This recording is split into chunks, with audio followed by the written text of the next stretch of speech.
ओम गं गणपते नमः।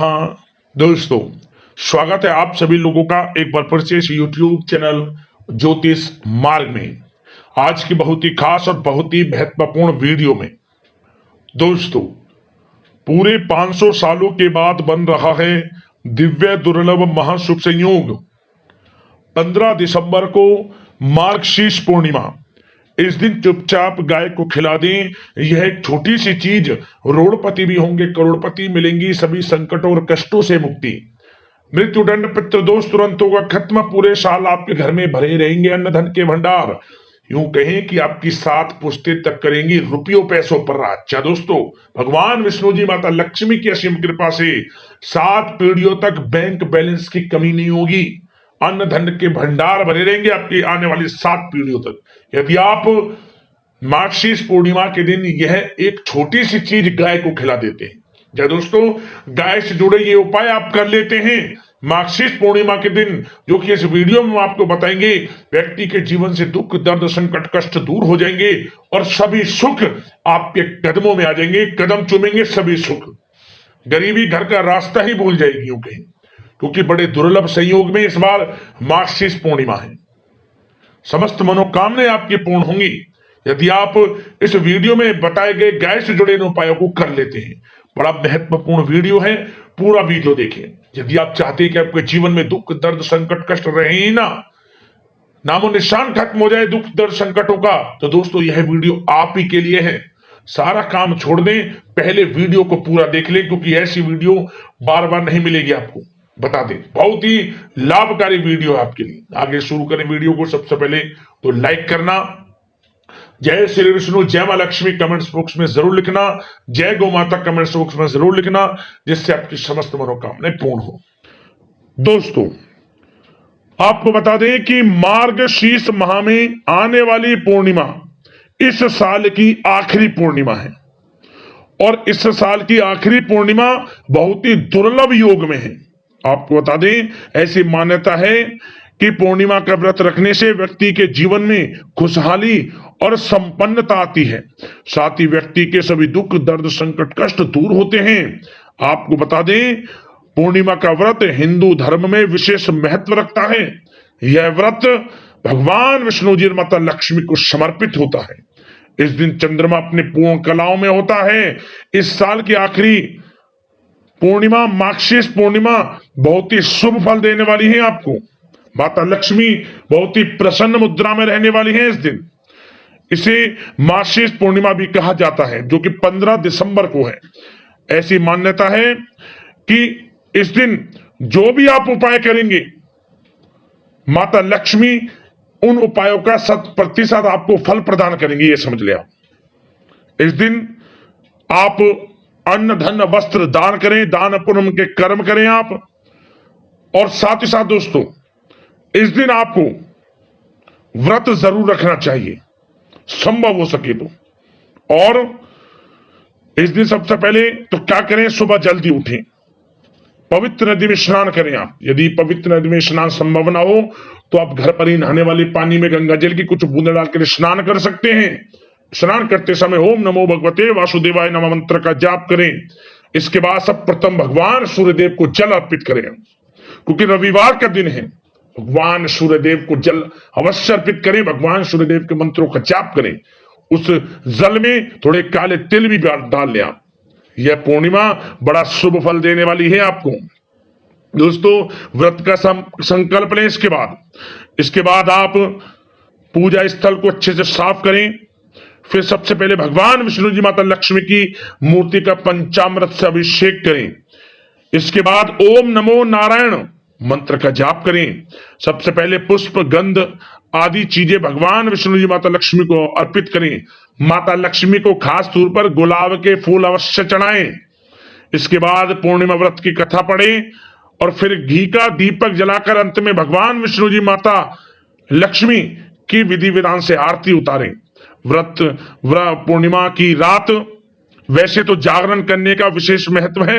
यदि आप ऐसा नहीं कर सकते तो रात के समय भगवान विष्णु जी माता लक्ष्मी के पास भूमि पर आप शयन करें, सोएं। वहां कुछ आप मंत्रों का जाप करें, कीर्तन करें इनके नाम का। ऐसी मान्यता है कि मार्गशीर्ष पूर्णिमा का व्रत करने से व्यक्ति को 32 पूर्णिमाओं के बराबर का व्रत का फल मिलता है, इसलिए इसे 32वीं पूर्णिमा भी कहा जाता है। तो दोस्तों, आपसे निवेदन है, यदि संभव हो सके तो व्रत जरूर रखें। आप विधि विधान से भगवान विष्णु जी माता लक्ष्मी का पूजन करें, दान पुण्य के कर्म करें, आपके ऊपर माता लक्ष्मी भगवान विष्णु जी की कृपा बरसेगी, समस्त इच्छाएं मनोकामनाएं आपकी पूर्ण होंगी। दोस्तों, बात करते हैं कि गाय से जुड़े कौन कौन से उपाय आपको मार्गशीर्ष पूर्णिमा के दिन करने हैं, जिससे भगवान विष्णु जी माता लक्ष्मी की कृपा आपको प्राप्त हो और जीवन में दुख दर्द संकट कष्ट ना रहे और सभी सुख आपके कदम चूमे, 7 पीढ़ियों तक लाभ मिले आपको। शुरू करते हैं। दोस्तों, सनातन परंपरा में गाय, गंगा और गायत्री का बहुत ज्यादा धार्मिक महत्व है। मान्यता है कि गौ माता के शरीर पर 33 कोटि देवी देवताओं का वास होता है। गौ माता की सेवा एवं पूजा करने वाले जातक पर इन सभी देवी देवताओं की कृपा बरसती है। गौ सेवा से न सिर्फ इस जन्म के बल्कि पूर्व जन्म के भी दोष दूर हो जाते हैं। प्रत्येक सुबह जब आपके घर में भोजन बनना प्रारंभ हो तो सबसे पहले बनाई गई रोटी को आप गौ माता के नाम से निकाल दें और भोजन करने से पूर्व गौ माता को इस रोटी को खिलाएं। यदि संभव हो तो काली गाय को खिलाएं। यदि काली गाय ना मिले तो सफेद गाय को भी आप खिला सकते हैं। प्रत्येक पूजा और मांगलिक कार्य में गौ माता या उनसे जुड़ी चीजें जैसे गाय का गोबर, गोमूत्र, गाय का दूध अथवा गाय के दूध से बना घी अवश्य शामिल करें। इससे आपको पुण्य फलों की प्राप्ति होगी। सनातन परंपरा के अनुसार जिस घर में गाय होती है उस घर से जुड़े सभी वास्तु दोष स्वतः ही समाप्त हो जाते हैं। किसी भी पूजा में गाय से प्राप्त पंचांगव्य युक्त पदार्थ का उपयोग अवश्य शामिल करें, क्योंकि पंचांगव्य के बिना कोई भी पूजा पाठ और हवन सफल नहीं होता। या दोस्तों, गो कृपा पाने के लिए प्रतिदिन, सप्ताह अथवा महीने में परिवार समेत एक बार गौशाला जाने का नियम जरूर बनाएं और वहां गायों को हरा चारा जरूर खिलाएं। इससे आपको शुभ फलों की प्राप्ति होगी और साथ ही साथ गौ सेवा और गौ पूजा से 9 ग्रह शांत हो जाते हैं और इनसे जुड़े दोषों का निदान हो जाता है। गर्मियों में गौ माता को पानी पिलाएं और सर्दी में गौ माता को गुड़ अवश्य खिलाएं। ध्यान रखें कि गर्मियों में गाय को गुड़ ना खिलाएं।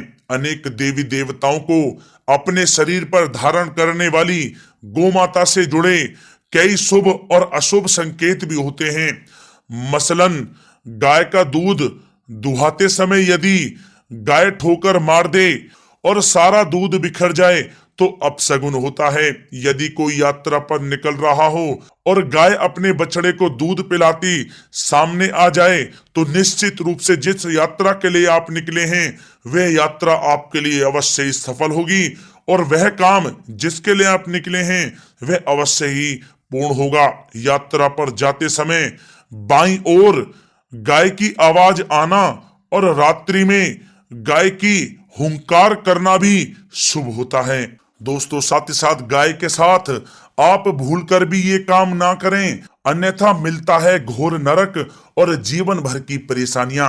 जय दोस्तों, गाय को राष्ट्रीय पशु बनाए जाने और इन्हें मौलिक अधिकार दिए जाने की बात हो रही है तो सवाल उठता है कि गाय जब भारतीय संस्कृति का अहम हिस्सा है तब भी गाय के साथ लोग खराब व्यवहार कैसे कर लेते हैं। गाय दर दर भटकती रहती है, भरपेट इन्हें चारा तक लोग नहीं देते। गाय जब तक दूध देती रहती है तो उनकी सेवा होती है और जैसे ही दूध देना बंद कर देती है तो लोग इन्हें उनकी किस्मत पर छोड़ देते हैं। सड़कों पर और गलियों में भटकने के लिए ऐसे में गोवंशी जीवों को कोई डंडे से मारता है तो कोई उन पर पानी डाल देता है। कभी वाहनों से इन्हें ठोकर लग जाती है तो कभी बीमार होकर बेचारी ये गाय दम तोड़ देती हैं। ऐसे में जरूरत है इन बातों को जानने की कि गाय को लेकर शास्त्रों में क्या कहा गया है। गाय के साथ आपको कैसा व्यवहार करना चाहिए। या दोस्तों, गाय को कभी भी मारना पीटना नहीं चाहिए। शास्त्रों में गाय को माता का दर्जा दिया गया है। गाय को मारने पीटने वाला माता को मारने पीटने वाले के समान पाप का भागी माना जाता है। ऐसे घरों को नरक लोक में वर्षों तक कष्ट भोगना पड़ता है। अगले जन्म पशु योनि में मिलता है। कथा है कि गौतम मुनि ने गलती से गाय को डंडा मार दिया था, जिससे गाय की मृत्यु हो गई थी, और इस पाप से मुक्ति के लिए इन्हें वर्षों तक तपस्या करनी पड़ी। भगवान श्री कृष्ण जी ने बैल स्वरूप में आए वृत्तासुर का वध कर दिया था, जिससे मुक्ति के लिए भगवान श्री कृष्ण को संपूर्ण तीर्थों को एक कुंड में बुलाना पड़ा, और इस कुंड में स्नान से वह पाप मुक्त हो गए थे। या दोस्तों, साथ ही साथ जो लोग पानी पी रही गाय को भगाते हैं, वे घोर पापी के भागी बनकर नरक भोगते हैं, ऐसा पुराणों में बताया गया है। जबकि जो लोग गाय के लिए प्याऊ और चारा घरा बनवाते हैं, वह महाभाग्यवान होते हैं। ऐसे लोग घोर पाप से मुक्त होकर स्वर्ग पा जाते हैं और बड़े ही धनवान कुल में जन्म लेकर सुख भोगते हैं। और साथ ही साथ आराम कर रही गाय को कष्ट देकर कभी भी उठाना नहीं चाहिए। कहते हैं कि जिस स्थान पर गाय बैठी है, वहां से नकारात्मक ऊर्जा समाप्त हो जाती है। गाय के बैठने की जगह को जो लोग नियमित साफ रखते हैं, वे पूर्व जन्म में किए गए जाने अनजाने में पापों से मुक्ति हो जाते हैं और गोलोक में स्थान पाते हैं। गाय को डंडा मारकर उठाना, पानी डालकर उठाने से मनुष्य पाप का भागी बनता है और अगले जन्म में उसे दर दर भटकना पड़ता है। और साथ ही साथ शास्त्रों में बताया गया है कि गाय का दूध उसके बछड़े के लिए होता है।